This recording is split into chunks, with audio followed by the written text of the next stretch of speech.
Nah, ada pengampunan 1 minggu, namanya malam Jumat. Ada pengampunan 1 tahun, namanya malam nisfu Sya'ban. Ada pengampunan untuk 1 umur, itu malam Lailatul Qadar. Maka dikatakan di malam nisfu Sya'ban Allah ngampunkan 1 tahun. Allah membagikan ampunan, sehingga dikatakan malam nisfu Sya'ban ini merupakan malam yang luar biasa. Tidak ada malam seperti malam nisfu Sya'ban. Orang bisa dapat ampunan kalau seandainya dia istighfar. Orang dapat ampunan kalau seandainya memang dia minta ampunan sama Allah. Tapi untuk malam ini semua orang dibagikan ampunan sama Allah. Yang minta dapat ampunan, yang tedo dapat ampunan. Dari Isya nih, dari Isya habis sholat, Assalamualaikum warahmatullahi, Assalamualaikum warahmatullahi, tedo dia misal. Yang minta ampun diberikan ampunan, yang tidak minta pun tetap dapat ampunan. Tapi ada pengecualian, dan ada pengecualian. Hadisnya banyak. Di antaranya hadis yang saya bawakan di malam hari ini merupakan 2 orang yang disebut sama Nabi kita Muhammad SAW. Ada 2 orang yang tidak mendapatkan ampunan. Berada di bulan Sya'ban, bulannya Nabi kita Muhammad SAW. Sesuai dengan ucapan yang dibanggakan oleh Nabi kita Muhammad, Rajab syahrullah, bulan Rajab adalah bulannya Allah, wa Sya'ban syahri, bulan Sya'ban adalah bulannya aku, kata Nabi kita Muhammad. Kenapa Nabi Muhammad menyebut bulan Sya'ban adalah bulan aku? Karena banyak hal yang Allah tampakkan menunjukkan Allah Subhanahu wa taala sangat mencintai Nabi kita Muhammad sallallahu alaihi wasallam. Yang pertama, di bulan Sya'ban ada kejadian yang namanya tahwilul qiblah. Ada peristiwa pemindahan kiblat. Kita ketahui sejarahnya umat Islam, Nabi kita Muhammad setahun sebelum hijrah, mereka sudah mendapatkan lewat Isra Mi'raj perintah salat. Jadi kurang lebih Isra Mi'raj, Nabi Muhammad salat, sahabat salat kurang lebih setahun sebelum hijrah Nabi kita Muhammad sallallahu alaihi wasallam. Setahun sebelum hijrah, sampailah setelah hijrah Nabi kita Muhammad, maka umat Islam termasuk Nabi kita Muhammad, kapan mereka sholat, mereka menghadapnya ke Baitul Maqdis. Ada ulama mengatakan 16 bulan, ada ulama mengatakan 17 bulan. Kita ambil kesimpulan 17 bulan. 17 bulan Nabi Muhammad menghadap sholatnya ke Baitul Maqdis. Dan perlu kita ketahui, Nabi Muhammad ini paling gak mau kalau seandainya disamakan dengan orang kafir. Ini sudah sifat Nabi Muhammad. Apa sifat Nabi Muhammad? Paling anti, paling gak mau dengan orang kafir ada kemiripan. Ketika Nabi Muhammad nyisir ke belakang, misal tiba-tiba orang kafir dibahas sama sejarah-sejarah, tiba-tiba orang-orang Yahudi nyisir ke belakang juga. Orang Yahudi ke belakang, Nabi Muhammad gak mau sama. Padahal bukan urusan besar, cuman urusan nyisir, tetap gak mau Nabi Muhammad. Orang-orang Yahudi ke belakang semua, Nabi Muhammad ke kanan. Orang-orang Yahudi ke kanan, Nabi Muhammad ke kiri. Orang-orang Yahudi ke kiri, Nabi Muhammad ke depan. Dan pokoknya nggak mau sama. Itu Nabi kita Muhammad SAW. Maka jangan sampai kita nurut orang Barat. Orang Barat lagi tren cekmek atau cekmek. Apa cekmek? Saya dengar dari anak saya. Apa cekmek? Cepak mekar, bawa gondol, atas mekar, sama dengan Indonesia. Sama dengan Indonesia, rakyatnya dikit-dikit duitnya. Nah, ini bawah, ini bawahan nama. Ini bawahan, duitnya dikit-dikit. Kalau ini atasan nama, duitnya banyak, panjang-panjang. Nah, itu cocok untuk orang Indonesia apa? Cekmek, cepak mekar.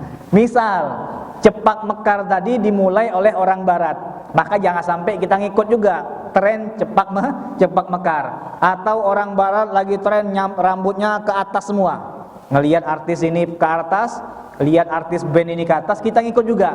Jangan. Ya, kita harus membedakan antara kita dengan orang kafir. Tengok.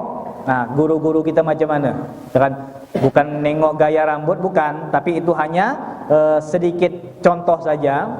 Ketika mereka berpakaian ikut, ketika mereka menyambut tamu ikut, ketika mereka cara berucap ngikut, ketika mereka cara sholat ikut. Ini harus mencontoh umat Islam ataupun guru-guru kita. Karena guru-guru kita mencontoh guru-guru mereka sampai kepada sumber guru kita, yaitu Nabi kita Muhammad sallallahu alaihi wasallam. Makanya dikatakan Nabi Muhammad punya sifat gak mau sama dengan orang kafir.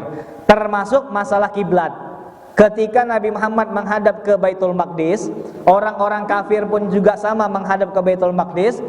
Kapan dalam satu waktu ada satu sahabat mengatakan, ketika Nabi Muhammad sholat menghadap Baitul Maqdis, di samping kami ada orang Yahudi yang sedang beribadah dengan cara dia, yang menghadap sama dengan yang dihadap oleh Nabi Muhammad, yaitu ke Baitul Maqdis. Nah, begitu Nabi Muhammad ibadah, melihat orang sebelah Yahudi arahnya sama, ada rasa nggak puas, ada rasa nggak enak di hati Nabi kita Muhammad. Masa kiblat kita sama dengan orang-orang kafir? Masa arah kita, cara menghadap kita sama dengan orang-orang Yahudi? Maka dikatakan, kita perhatikan cara hebat Nabi Muhammad. Beliau tidak mengatakan, ya Allah tolong pindahkan kiblat, tidak. Tapi apa cara Nabi Muhammad minta kepada Allah? Ini cara yang termahal, cara yang paling berkelas.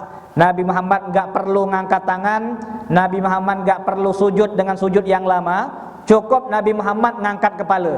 Ini mahalnya Nabi Muhammad sallallahu alaihi wasallam. Ini sangat berkelasnya Nabi kita, Nabi Muhammad sallallahu alaihi wasallam. Gak perlu ya Allah kalau boleh kiblat pindah, gak perlu. Nabi Muhammad cukup kayak gini. Ulama mengatakan seluruh penjuru langit dilihat sama Nabi Muhammad. Ujung barat, atas, ujung timur, belakang, depan, seluruh penjuru sudah dilihat oleh Nabi Muhammad, nunduk Nabi Muhammad sallallahu alaihi wasallam. Dan ulama mengatakan Nabi Muhammad mengangkat kepalanya kapan? Sebelum sholat dikatakan. Setelah azan, qomat. Setelah qomat, ada perasaan di hati Nabi Muhammad, ya Allah, sebentar lagi aku sholat, sedangkan aku hadapannya sama dengan orang-orang Yahudi. Sambil punya perasaan kayak gitu, kayak bersedih, kayak nggak suka kiblatnya sama. Di saat yang sama Nabi Muhammad mengangkat wajahnya gini. Ketika mengangkat wajah, selesai takbir Nabi Muhammad, Allahu Akbar. Nabi Muhammad, ulama mengatakan sholat asar. Abu Ya Al-Maliki mengatakan Nabi Muhammad 2 rakaat menghadap ke Baitul Maqdis. 1 rakaat ruku, i'tidal, sujud, duduk, sujud, berangkat lagi, ya kan? Duduk, sujud, duduk. Ketika tahiyat awal, maka turunlah firman dari Allah Subhanahu wa taala. Setelah firman tersebut turun, Nabi kita Muhammad yang dalam keadaan duduk seperti biasa beliau. Firman turun, beliau duduk. Ketika beliau duduk, wahyu sedang sampai, malaikat Jibril sedang sampai, maka beliau pun tidak diam, karena malaikat Jibril belum berkata-kata, baru datang malaikat Jibril alaihi salam. Maka Nabi Muhammad meneruskan sholatnya. Nabi Muhammad meneruskan sholatnya sampai ke rakaat ketiga, alias ketika beliau berdiri, Allahu Akbar. Setelah berdiri barulah berucap malaikat Jibril alaihi salam, wahai Muhammad, kan dalam Al-Quran diceritakan, qad nara taqalluba wajhika fis sama falan waliyannaka qiblatan tardaha. Wahai Muhammad, Allah Subhanahu wa taala memerintahkan kepada engkau agar supaya kiblat berpindah dari Baitul Maqdis ke tempat yang engkau mau, ke tempat yang engkau ridhoi. Ternyata sebelum takbir tadi, ketika Nabi Muhammad mengangkat wajahnya, Allah langsung paham. Nah, ini kekasih aku mengangkat wajahnya, kenapa ini? Karena sifat Nabi Muhammad itu adalah orang yang paling banyak nunduk. Jadi kalau kita nak bayangkan macam mana Nabi itu, Nabi kata sahabat orang yang paling sering nunduk itu Nabi Muhammad. Nabi Muhammad itu punya tipe, punya gaya hidup, punya gaya berjalan, punya gaya berdiri. Nah, gaya hidup Nabi Muhammad itu paling banyak nunduk, itu tipe beliau. Jarang kayak gini, jarang. Apalagi bertolak pinggang, nggak pernah. Bertolak pinggang haram bagi Nabi kita Muhammad sallallahu alaihi wasallam, karena ini termasuk perbuatannya Abu Jahal, kebiasaan Abu Jahal. Maka Nabi Muhammad mengharamkan beliau untuk bertolak pinggang. Maka beliau pun sama paling anti untuk melihat ke langit. Ngangkat muka itu jarang. Begitu beliau ngangkat muka, langsung Allah paham Nabi Muhammad itu mengangkat wajah karena punya keinginan. Dan Allah Subhanahu wa taala Tuhan kita mengetahui apa yang diinginkan sama Nabi kita Muhammad sallallahu alaihi wasallam. Ini berkelas Nabi Muhammad, sama kayak seorang ayah. Seorang ayah yang berkelas, dengan ayah yang tidak berkelas beda.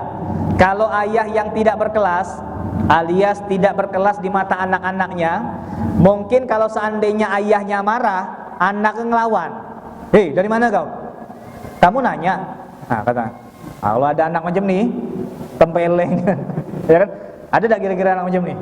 Nah, ini dikatakan termasuk entah ayahnya tidak berwibawa, entah anaknya salah didik, salah asuh, ya kan? Kita marah. Dari mana? Maghrib nih. Kamu nanya, selesai, mati. Kalau udah rumah sakit, nah ini dikatakan mudah-mudahan Allah jaga anak kita, ya kan? Dan jangan sampai nurut. Jangan sampai nurut. Nah, ini dikatakan kalau seandainya mereka jawab, ini cuma contoh, atau kalau seandainya kita marah, dia balik marah atau ngotot atau enggak nurut, jangan pergi, masih pergi dia. Jangan pergi, main pukul misalkan. Nah, ini dikatakan termasuk ayah yang tidak berkelas di mata anak-anaknya. Tapi kalau seandainya ayah yang berkelas, ketika anak tadi mau pergi, cukup ayah tadi batuk aja lah, istilah macam itulah, pendekatan, biar kita tahu mana ayah yang berkelas di mata anak, ataupun ditakuti sama anak, mana ayah yang tidak berkelas.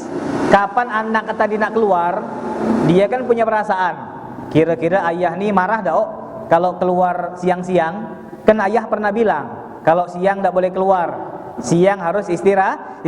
Tiba-tiba anak tadi sambil memberanikan diri, dia keluar pelan-pelan. Ayah tadi nengok, ayah tadi batuk.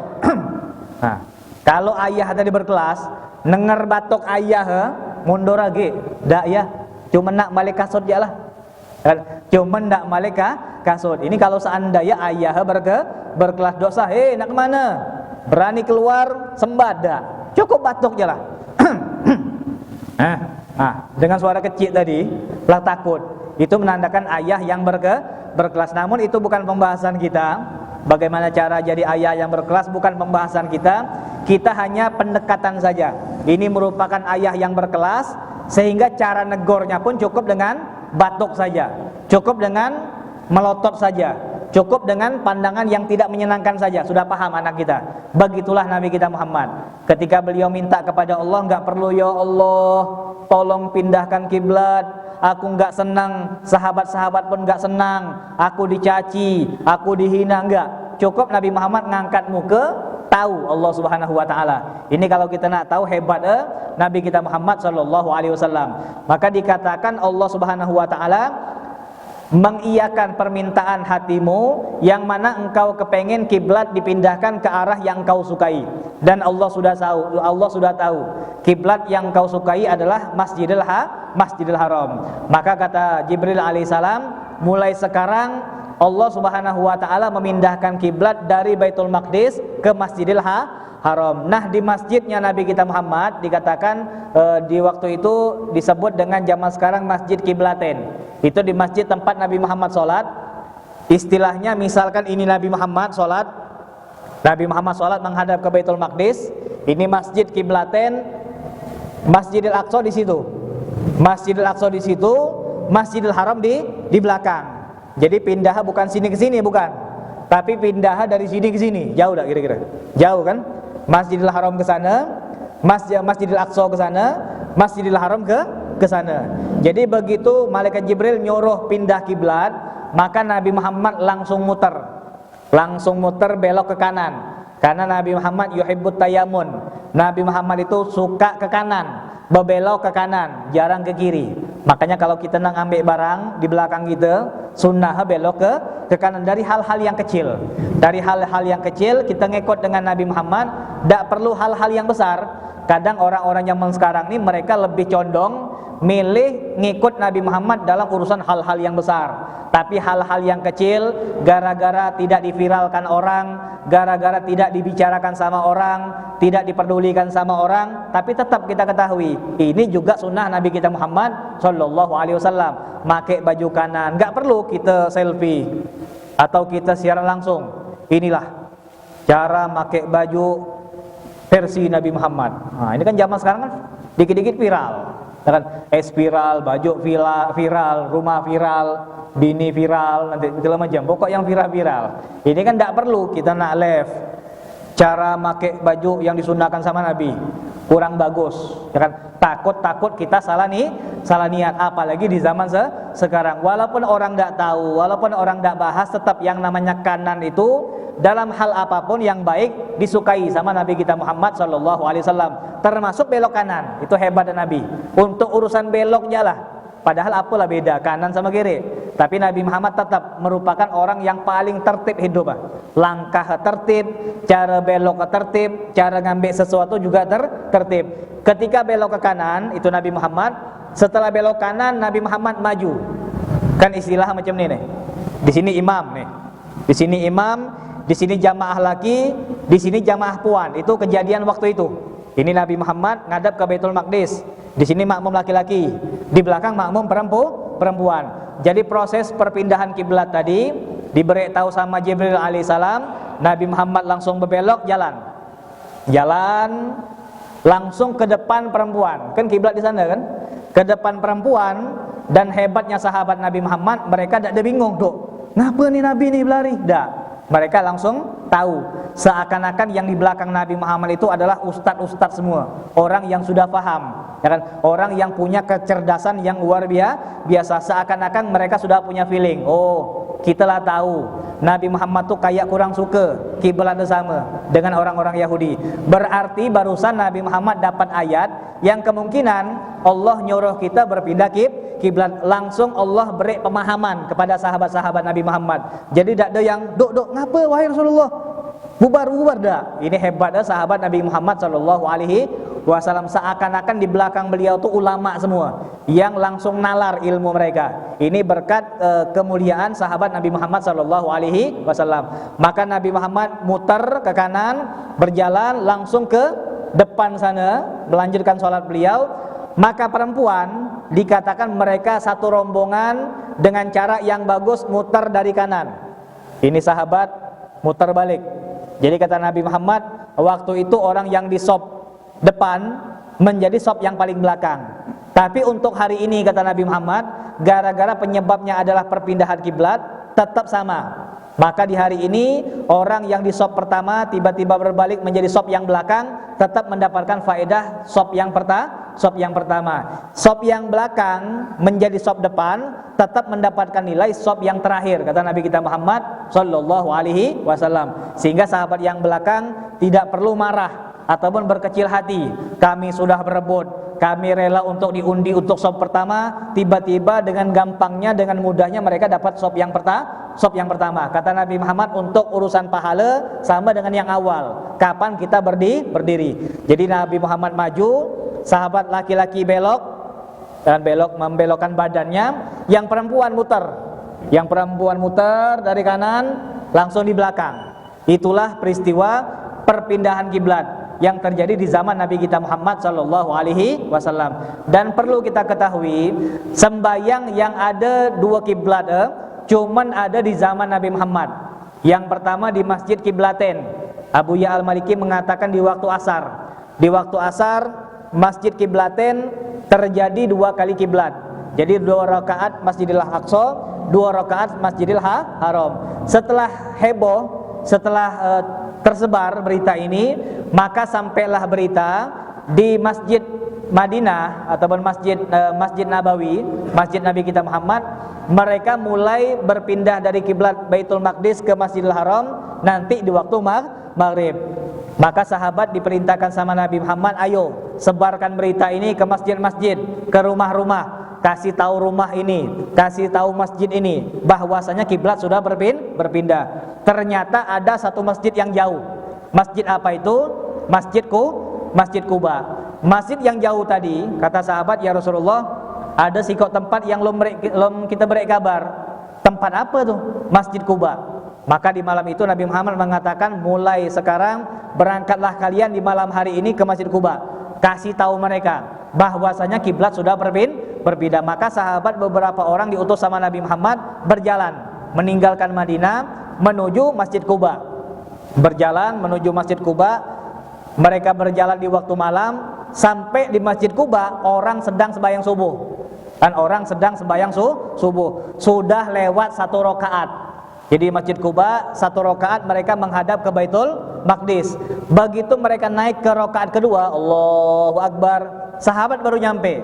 Ketika sahabat nyampe, sahabat langsung teriak. Ada yang mengatakan sahabat Umar bin Khattab, ada yang mengatakan Abdullah bin Umar. Alhasil ada salah seorang sahabat yang kuat suaranya, dia mengatakan, wahai umat Islam, Allah sudah memindahkan kiblat dari Masjidil Aqsa ke Masjidil Haram. Gara-gara orang teriak tadi, maka mereka pun berputar badan mereka.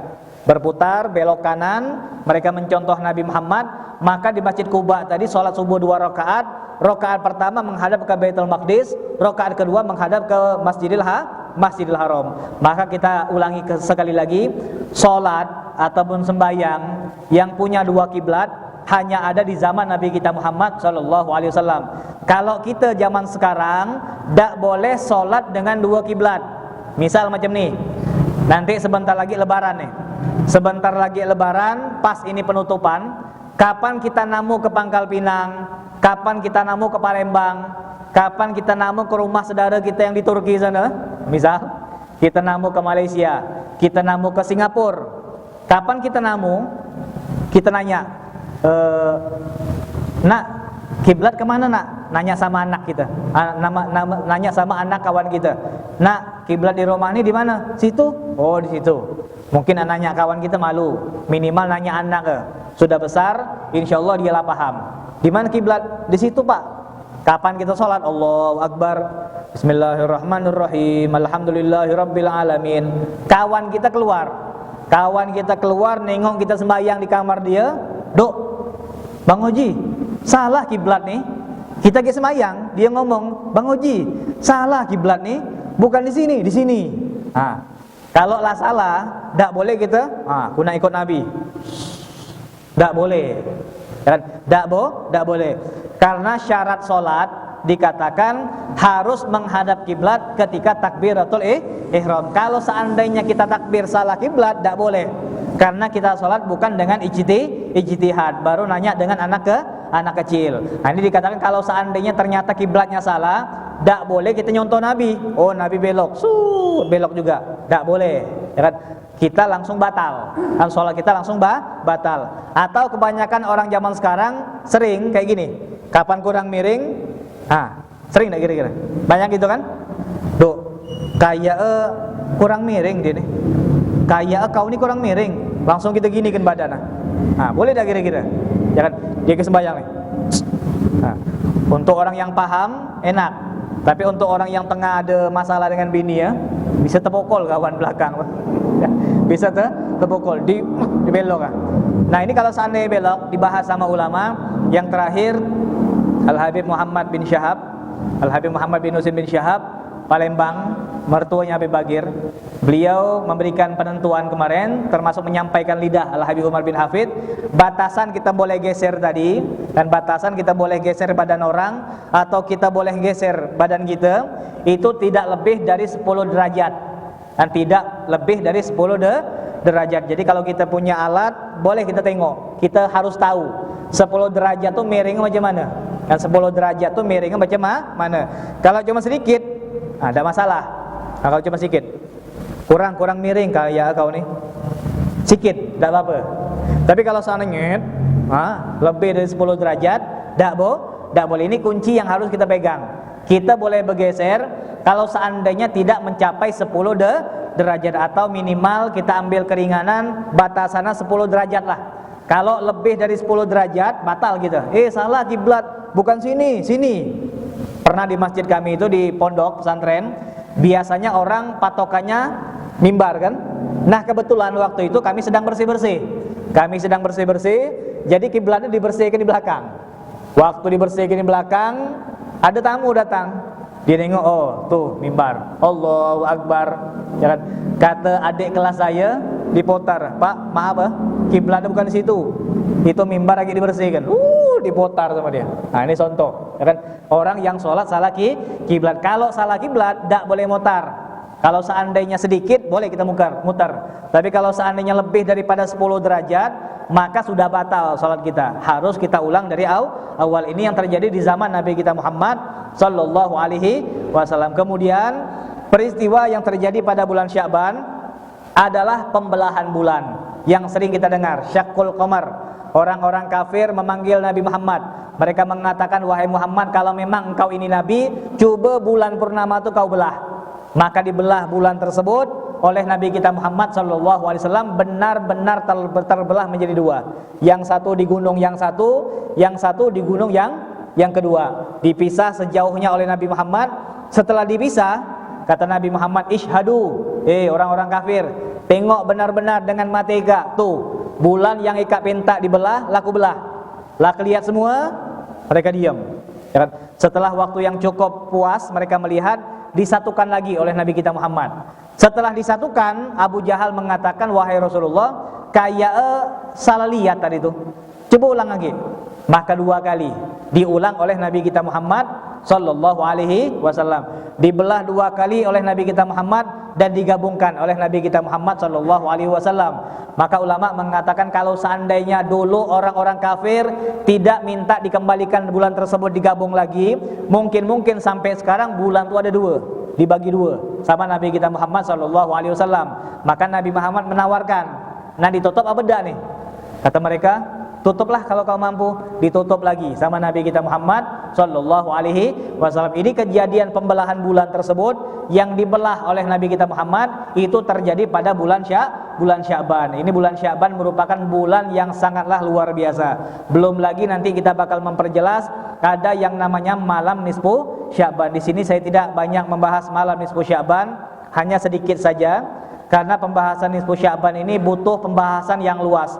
Dan insyaallah pembahasan nisfu Sya'ban ini bakal saya masukkan nanti malam Senin, besok malam di Surau Tanjung. Hanya sedikit cuplikan saja tentang malam nisfu Sya'ban. Nisfu Sya'ban merupakan malam yang luar biasa. Ulama mengatakan Lailatu Takfir Dzunub. Malam nisfu Sya'ban adalah malam pengampunan dosa 1 tahun. Jadi dosa kita setahun diampunkan di malam nisfu Sya'ban. Jadi ampunan nisfu Sya'ban itu untuk pengampunan dosa 1 tahun. Jadi ada malam pengampunan untuk 1 tahun, namanya malam nisfu Sya'ban. Ada malam pengampunan untuk 1 umur, malam Lailatul Qadar. Ada malam pengampunan untuk 1 minggu. Jadi dosa kita seminggu diampunkan di sikok malam. Malam apa itu?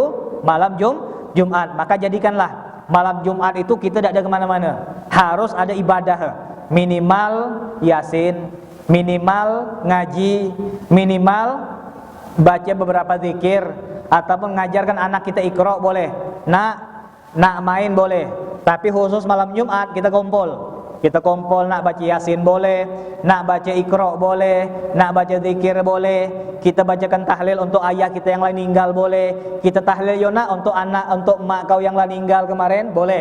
Yang penting kita kumpul, ada penambahan ibadah pada malam Jumat. Nah, orang yang memperbanyak ibadah di malam Jumat itu bisa ngampunkan dosa dia selama seminggu yang lalu.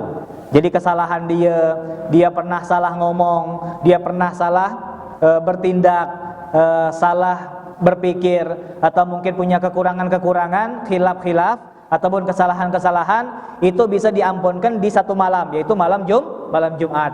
Nah, ada pengampunan 1 minggu, namanya malam Jumat.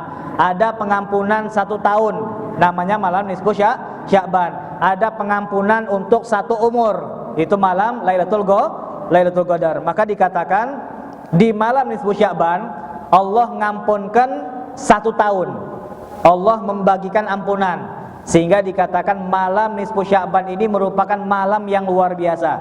Tidak ada malam seperti malam nisfu Sya'ban.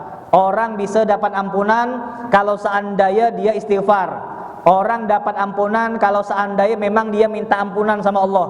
Tapi untuk malam ini semua orang dibagikan ampunan sama Allah. Yang minta dapat ampunan, yang tidur dapat ampunan. Dari Isya nih, dari Isya habis salat, assalamualaikum warahmatullahi, tidur dia. Misal Isya tidur sampai tengah malam dia tak bangun, sampai subuh dia baru bangun, Allahu Akbar baru bangun dia. Tak sempat minta ampun, tak sempat istighfar, ngorok sepanjang malam, tetap dapat ampunan dari Allah Subhanahu wa ta'ala. Jangankan yang tidur, yang mancing, yang begadang, yang ronda malam, yang jadi satpam, dia begawe, dikit-dikit mokol tiang listrik, teng teng teng teng teng teng gitu kan, satpam kan, dak ada ibadah, dak ada solat, dak ada minta ampunan, dak ada istighfar, dia juga dapat. Makanya kata Nabi Muhammad, di malam itu semua orang Islam dapat ampunan. Yang ibadah dapat, yang tidak ibadah dapat, yang ingat Allah dapat, yang tidak ingat Allah pun juga dapat. Semua dapat. Itu hanya ada pada malam nisfu Sya'ban. Namun di hadis Nabi kita Muhammad SAW ada pengecualian. Memang Allah berikan ampunan. Yang minta ampun diberikan ampunan, yang tidak minta pun tetap dapat ampunan. Tapi ada pengecualian. Kan ada pengecualian. Hadisnya banyak. Di antaranya hadis yang saya bawakan di malam hari ini merupakan dua orang yang disebut sama Nabi kita Muhammad SAW. Ada dua orang yang tidak mendapatkan ampunan. Inilah alangkah kelewat Orang yang tedok ya dapat ampunan. Orang yang mancing ya dapat ampunan. Orang yang nonton MotoGP dapat ampunan dia. Yang anggar-anggar, yang beralkohol, minuman yang memabukkan, istilahnya bir lah, mudah-mudahan kita paham. Bir semua jenis apa aja yang memabukkan itu termasuk. Atau sabu-sabu sama juga. Atau narkoba, apa gitu? Banyak jenis Atau yang masih anak-anak yang masih ngaibon, sama. Ada yang lagi ngaibon? Nah, yang ngaibon, yang masih rutin rendeman pempes, ada kan? Anak-anak muda, saya kan berjaga toko nih. Saya jaga toko, saya tahu jadi. Dulu setiap hari Sabtu, tapi setelah ada ceramah-ceramah ini mungkin orang dengar juga. Alhasil segala yang memabokkan, pempes, komik campur autan, campur baygon sama juga sabu-sabu atau narkoba yang bentuk ketepung, yang bentuk cair, yang memabokkan, yang masih mengkonsumsi tidak mendapatkan ampunan dari Allah Subhanahu wa taala. Yang kedua, kata Imam Ghazali lewat hadis Nabi kita Muhammad adalah orang-orang yang berkelahi. Apa berkelahi? Bermusuh. Bukan berkelahi itu bergulat, bukan. Berkelahi ini bermusuh. Kapan ketemu di depan masjid nih, sikok nengok masjid, sikok nengok Indo. Dan itu cara. Ini maksudnya orang yang berkelahi, orang yang bermusuh. Kata Nabi Muhammad, kapan dia ketemu, sikok nengok sana, sikok nengok sini. Nah, orang yang macam ni tak dapat ampunan di sisi Allah Subhanahu wa taala. Dan kata Nabi Muhammad, orang yang bermusuh belum sempat bermaaf-maafan, belum sempat dia menyelesaikan urusan dia, tiba-tiba dia meninggal dunia, kata Nabi Muhammad, ku tak tahu dia tu meninggal Yahudi apa Nasrani, ku tak tahu. Dan ini hati-hati. Orang yang berkelahi, kan, ini harus berhati-hati. Kalau kita memang berkelahi sama dia, kita dengar hadis ini, dan kalaupun kita memang, saya tak bisa Ustaz, beda tipe. Saya biasa bergurau, dia tak bisa bergurau. Nanti kapan kami ketemu saya bergurau, dia singgung pula. Nah, kalau seandainya memang beda tipe, ada jalan. Tak ada harus kita berdua, tak ada harus kita nyocokkan gaya dia, tak. Ada cara. Apa cara? Kita anggap kita tak ada bermusuh sama dia, tapi untuk dekat tak bisa. Dengan istilah ngilangkan balak, orang mentok. Ngilangkan balak. Dan insyaAllah kita bisa kan. Ku tak ada rengam sama dia, ku tak ada kelahi, cuman tak bisa dekat je lah. Kalau dekat, nanti salah tengok, ngapa jelit-jelit? Padahal memang mataku yang jebol macam ni. Ngapa jelit-jelit? Padahal memang kita yang macam ni. Atau ada orang yang mata sebelah, ngapa macam ni? Duh, emang ku sipit sebelah. Nah, ini kalau seandainya takut salah, takut sikap, tak apa-apa kita mundur. Tapi jadikanlah kita menjauh tadi bukan gara-gara berkelahi, bukan. Tapi gara-gara untuk menghilangkan yang namanya perkelahian. Kita tak ada kelahi, cuma tak bisa bersama. Macam itulah kan, gampang kan? Kita tak ada kelahi, tak ada bermusuh sama dia. Cuman kalau nak dekat, takut timbul masalah. Jadi berjauhan. Dan ini pun ada terjadi dalam hidup Nabi kita Muhammad sallallahu alaihi wasallam. Sama dengan orang yang membunuh paman Nabi kita Muhammad. Ya kan? Ada sahabat yang nanti dia itu awalnya kafir menjadi Islam. Sahabat ini membunuh paman Nabi Muhammad. Nah, begitu dia masuk Islam, dia menghadap Nabi Muhammad. Nabi Muhammad tahu ini orang waktu dia kafir, dia bunuh pamanku. Tak suka Nabi, rengam Nabi Muhammad dengan dia. Kenapa? Dia bunuh pamanku, kata Nabi Muhammad. Paman Nabi Muhammad sallallahu alaihi wasallam. Apa yang dikerjakan oleh Nabi Muhammad? Nabi Muhammad nerima dia masuk Islam. syahadat diakui sama Nabi Muhammad, tapi apa kata Nabi Muhammad? Hatiku sudah terlanjur tertancap paku, kalau bahasa kita.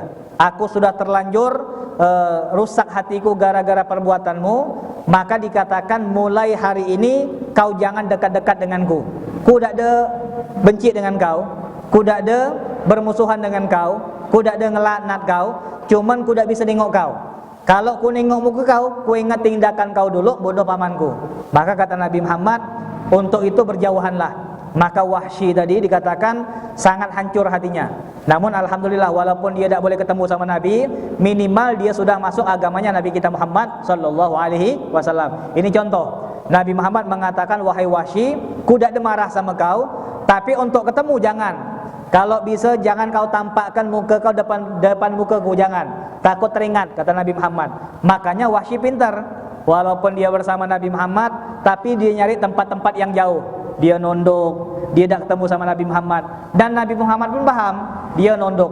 Ketika dia nunduk, Nabi Muhammad tidak ada nengok muka dia, Nabi Muhammad tidak ada ingat dengan matinya paman Nabi Muhammad sallallahu alaihi wasallam. Ini contoh, kita tidak ada kelahi, tapi untuk sama-sama ketemu itu dah. Kenapa? Takut menimbulkan masalah. Maka dikatakan dalam hadis yang pertama, hadisnya banyak, ada dua orang yang diharamkan mendapatkan ampunan. Yang pertama orang yang masih ngeber, orang yang masih mabuk. Yang kedua orang yang bermusuhan. Makanya dikatakan mudah-mudahan orang-orang menjelang tidak ada yang kelahi ya. Mudah-mudahan jangan kita berkelahi. Yang kunut dengan yang tidak kunut jangan berkelahi, bertamu laika. Assalamualaikum, ngintip kita. Tak kunut nih. Wah, ini kode nih. Mati mik ini kode. Baru bahas jangan berkelahi. Nanti dikatakan jangan berkelahi, nak kunut tak nak kunut jangan berkelahi. Tahlil tak ada tahlil jangan berkelahi. Habis salam ada yang wirid, ada yang tak ada wirid, jangan berkelahi. Mudah-mudahan kita semuanya mendapatkan ampunan pada malam nisfu Sya'ban. Mudah-mudahan majelis kita yang sudah kita ikuti selama setahun mudah-mudahan diterima oleh Allah Subhanahu wa taala.